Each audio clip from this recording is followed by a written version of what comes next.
ಚಿತ್ತಾಪುರದಲ್ಲಿ RSS ಪಥ ಸಂಚಲನದ ವಿಚಾರಕ್ಕೆ ಸಂಬಂಧಪಟ್ಟಂತೆ ಪಥ ಸಂಚಲನಕ್ಕೆ ಅಷ್ಟು ಅರ್ಜೆಂಟ್ ಏನಿತ್ತು ಎನ್ನುವ ಪ್ರಶ್ನೆ ಇದೀಗ ಬೆಂಗಳೂರಿನಲ್ಲಿ ಶಾಸಕ ಪ್ರದೀಪ್ ಈಶ್ವರ್ ಕೇಳ್ತಾ ಇದ್ದಾರೆ. ಅಷ್ಟು ಅವಸರ ಏನಿತ್ತು? ಜಗದೀಶ್ ಶೆಟ್ಟರ್ ಹಿಂದೆ ಮುಖ್ಯಮಂತ್ರಿಗಳಾಗಿತ್ತು. ಆಗ ಶಿಕ್ಷಣ ಇಲಾಖೆ ಅನುಮತಿಯನ್ನು ಕೊಟ್ಟಿರಲಿಲ್ಲ.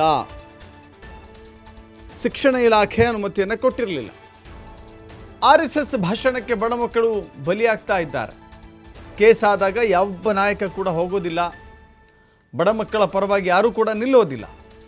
ಬೆಂಗಳೂರಲ್ಲಿ ಪ್ರದೀಪ್ ಈಶ್ವರ್ ಹೇಳಿಕೆ ಕೊಟ್ಟಿದ್ದಾರೆ.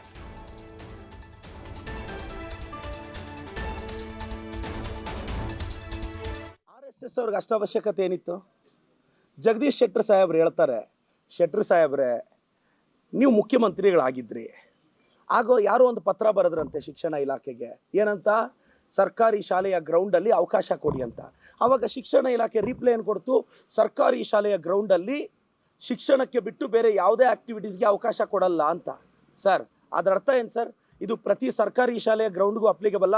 ಎರಡನೇದು, ಶಿಕ್ಷಣ ಇಲಾಖೆನೂ ಮುಖ್ಯಮಂತ್ರಿಗಳ ಕಂಟ್ರೋಲ್ಗೆ ಬರೋದು. ಇದನ್ನು ಮರ್ತೋಗಿದ್ರ ಸರ್? ಓ ಕರೆಕ್ಟು ಸಾಹೇಬ್ರು, ಹಂಗೆ ಅಚಾನಕ್ಕಾಗೆಲ್ಲ ಪದವಿಗಳು ಹೊಲಿದ್ರೆ ಓದ್ಕೊಳ್ಳೋಕೆ ಟೈಮ್ ಇರಲ್ಲ. ಜಗದೀಶ್ ಶೆಟ್ಟರ್ ಸಾಹೇಬ್ರೆ, ಶಿಕ್ಷಣ ಇಲಾಖೆಗೂ ನೀವೇ ಬಾಸ್ ಆಗಿದ್ದಿದ್ದ ಅವತ್ತು. ಅದಕ್ಕೊಂದು ಮಿನಿಸ್ಟ್ರಿ ಇರ್ತಾರಷ್ಟೇ. Cabinet ministers are headed by chief minister. ಪ್ರತಿ ಇಲಾಖೆಯ ತೀರ್ಮಾನಕ್ಕೆ ತಾವು ಜವಾಬ್ದಾರರಾಗಿರ್ತೀರಾ. ಅದೇನು ರಿಪ್ಲೈ ಕೊಡ್ತೀರಾ ಶೆಟ್ಟರ್ ಸರ್? ಮೊನ್ನೆ ನಮ್ಮ ಕಡೆ ಬಂದ್ರಿ, MLC ಆಗೋದ್ರಿ, ಮತ್ತೆ ಆ ಕಡೆ ಹೋಗಿದ್ದೀರಾ. ಏನಾಗ್ತಿದೆಯೋ ಗೊತ್ತಿಲ್ಲ. ಇವರೆಲ್ಲ ಅಧಿಕಾರ ದಾಹದಲ್ಲಿ ಕಳೆದೋಗ್ತಿರೋರು. ನಾನು ಈಗ RSS ಪಥಚಲ ಬಗ್ಗೆ ಕೇಳ್ತಾ ಇದ್ದಾರೆ, ಅವಶ್ಯಕತೆ ಏನಿತ್ತು? ಯಾಕೆ ಚಿತ್ತಾಪುರಕ್ಕೆ ಹೋಗಿ ಇದು ಮಾಡಬೇಕಾಗಿತ್ತು? RSS ಅವ್ರಿಗೆ ಏನಾದರೂ ನಾನು ಹೇಳೋದು, ಅಶೋಕಣ್ಣ ನಿಮ್ಮ ಮಗನ ನಿಲ್ಲಿಸಿ ಅಖಾಡಕ್ಕೆ. ನಾನು ಕರ್ನಾಟಕದ ಯುವ ಜನತೆಗೆ ಒಂದು ರಿಕ್ವೆಸ್ಟ್ ಮಾಡ್ತೀನಿ, ನೋಡ್ರಯ್ಯ, ಆ ಮಂಗಳೂರಲ್ಲಿ BJP ಅವರ ಟೆಂಪ್ಟ್ ಭಾಷಣಗಳಿಗೆ ಎಷ್ಟೋ ಜನ ಹುಡುಗರು ಲೈಫ್ ಹಾಳು ಮಾಡಿಕೊಂಡು ಜೈಲಲ್ಲಿ ಬೇಲ್ ಸಿಗದೆ, ಬೇಲ್ಗೆ ಶ್ಯೂರಿಟಿ ಕೊಡೋನ್ ಗತಿ ಇಲ್ಲದೆ ಸ್ಟ್ರಗಲ್ ಮಾಡ್ತಿದ್ದಾರೆ. ಇವ್ರ ಮಕ್ಕಳು ಯಾವನಾದರೂ ಬಂದು ತ್ರಿಶೂಲ ಹಿಡಿತಾರಾ? ಈ BJP ಲೀಡರ್ ಮಕ್ಕಳು ಬಂದು ಯಾವನಾದರೂ ಬೀದಿಗೆ ಬಂದು ಗಲಾಟೆ ಮಾಡ್ತಾನಾ? ಹಿಂದುತ್ವ ಅಂತ ಫೈಟ್ ಮಾಡ್ತಾನಾ? ಯಾವತ್ತಾದ್ರೂ ಸ್ಟ್ರೈಕಿಗೆ ಬಂದಿರೋದು ನೋಡಿದ್ದೀರಾ? ಇವ್ರ ಮಕ್ಕಳು ಸ್ಟ್ಯಾನ್ಫೋರ್ಡು, ಆಕ್ಸ್ಫರ್ಡು, US, UK, ಆಡಿ, ಬೆನ್ಸು, BMW. ನೀವು ಬಡವ್ರ ಮಕ್ಕಳು ಮಾತ್ರ ನಿಮ್ಮನ್ನು ಉದ್ವೇಗಕಾರಿ ಭಾಷಣ ಮಾಡ್ತಾರೆ. RSS ಅವ್ರಿಗೆ ಅಷ್ಟ. ಪ್ರಿಯಾಂಕ್ ಖರ್ಗೆ ವಿರುದ್ಧ ಈಶ್ವರಪ್ಪ ಆರೋಪ ವಿಚಾರಕ್ಕೆ ಸಂಬಂಧಪಟ್ಟಂತೆ ಈಶ್ವರಪ್ಪ ಅವರು ಹಿರಿಯರಿದ್ದಾರೆ ಅಂತ ಪ್ರದೀಪ್ ಈಶ್ವರ್ ಹೇಳಿದ್ದಾರೆ. RSS ಬಗ್ಗೆ ಕುಮಾರಸ್ವಾಮಿ ನಿಲುವೇನು ಅಂತ ಪ್ರಶ್ನೆ ಮಾಡಿದ್ದಾರೆ. RSS ಬಗ್ಗೆ ಕುಮಾರಸ್ವಾಮಿ ಅವರ ನಿಲುವೇನು? JDS ಅಂದರೆ ಜಾತ್ಯತೀತವೋ ಕೇಸರಿಯೋ? ಈಶ್ವರಪ್ಪ ಕುಮಾರಸ್ವಾಮಿಗೆ ಪ್ರದೀಪ್ ಈಶ್ವರ್ ತಿರುಗೇಟು ಕೊಟ್ಟಿದ್ದಾರೆ.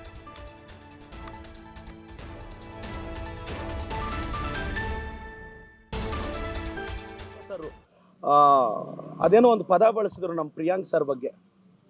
ಸರ್ ನೀವು ಹಿರಿಯರಿದ್ದೀರಾ ಸರ್, ನಾವು ಆ ಪದ ನಿಮ್ಮ ಬಗ್ಗೆ ನಾವು ಬಳಸಲ್ಲ ಸರ್. ಅದೇ ಪದದ ಅರ್ಥದಲ್ಲಿ BJP ಅವ್ರು ನಿಮ್ಮನ್ನು ಆಚೆ ಹಾಕಿದ್ದು, ಅದೇ ಪದದಲ್ಲಿ ಶಿವಮೊಗ್ಗದಲ್ಲಿ ಯಡಿಯೂರಪ್ಪನವ್ರ ಕುಟುಂಬ ನಿಮ್ಮನ್ನು ಆಚೆ ಹಾಕಿದ್ದು.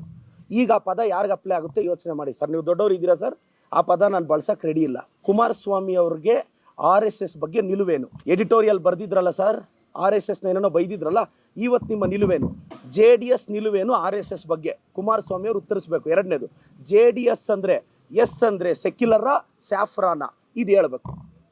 ಜಾತ್ಯತೀತತೆ ಅಂದರೆ JDS ಪ್ರಕಾರ ಎಲ್ಲ ಧರ್ಮಗಳನ್ನೂ ಈಕ್ವಲ್ ಆಗಿ ನೋಡೋದಲ್ಲ. ಅಧಿಕಾರ ಬೇಕು ಅಂದರೆ ಯಾವ ಪಕ್ಷದ ಜೊತೆ ಬೇಕಾದರೂ ಹೊಲ್ಟೋಗೋದು, ಅದು JDSನ ಜಾತ್ಯತೀತತೆ ಡೆಫಿನೇಷನ್. ಕುಮಾರಣ್ಣ ಇದಕ್ಕೂ ತಾವು ಉತ್ತರ ಹೇಳಬೇಕು ಅಂತ ನಾನು ಬಯಸ್ತೇನೆ ಸರ್. ನಮ್ಮ ಈಶ್ವರಪ್ಪ ಸರ್